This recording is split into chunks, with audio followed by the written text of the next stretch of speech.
Good evening.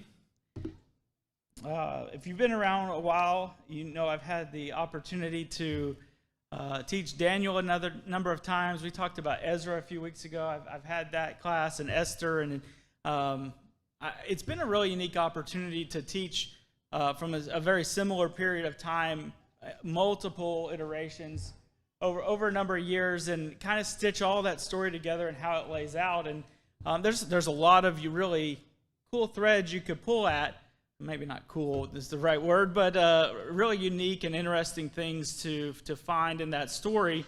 And one of them that's really interesting is before the fall of Jerusalem, you have these sacraments, these different vessels and goblets and things in the temple, and they're taken when Jerusalem is destroyed. And a fascinating thing about the Babylonians is what must their record keeping and accounting have been, that over the next 70 years, these instruments, these goblets, these vases and things were known, not just like what the value was 70 years, the actual items were kept in a separate place, and they knew where they were, and they knew to call on them. And, I think one of my favorite historical moments in the Old Testament is Daniel chapter 5, and there's a lot to say about Daniel chapter 5. I think with relative certainty, and of course nobody used the calendar we use today, you can go back to Daniel chapter 5 with history and say that was on a Friday. And that's really cool. I don't know if there's anything earlier than that we can be that specific with. And King Belshazzar comes in and calls for these sacraments, these goblets and things to be pulled out 70 years after they've been moved from Jerusalem to Babylon. Here it is in Daniel 5, verses 2 through 4. Belshazzar, when he tasted the wine, commanded the vessels of gold and silver that Nebuchadnezzar his father had taken out of the temple in Jerusalem be brought, that the king and his lords, his wives, and his concubines might drink from them. They brought in the golden vessels that had been taken out of the temple, the house of God in Jerusalem, and the king and his lords and his wives and his concubines drank from them. They drank wine and praised the gods of gold and silver, bronze, iron, wood, and stone. They used God's things, they used God's instruments for their own glory, and they insulted God. They praised lesser or non-existent gods of gold and silver. They mocked him with their actions. They used them for debauchery.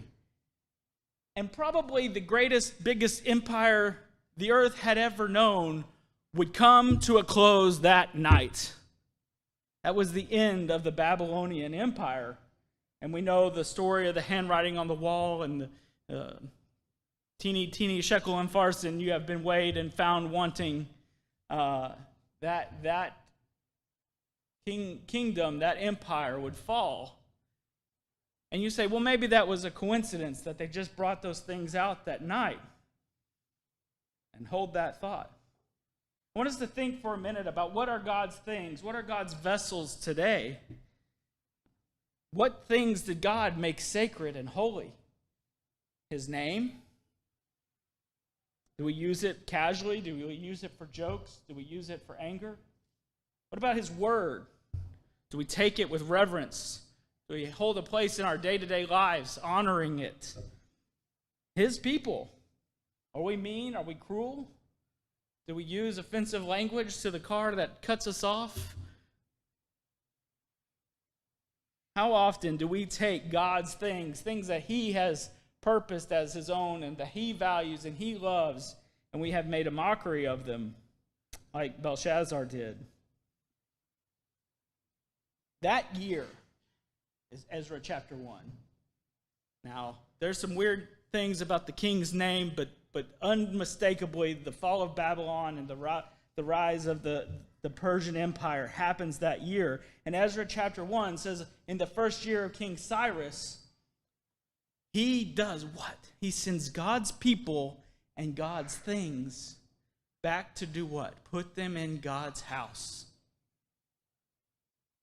That very year, Cyrus says, you know what, Ezra? Go rebuild your temple, your God's temple, and take your God's things with him.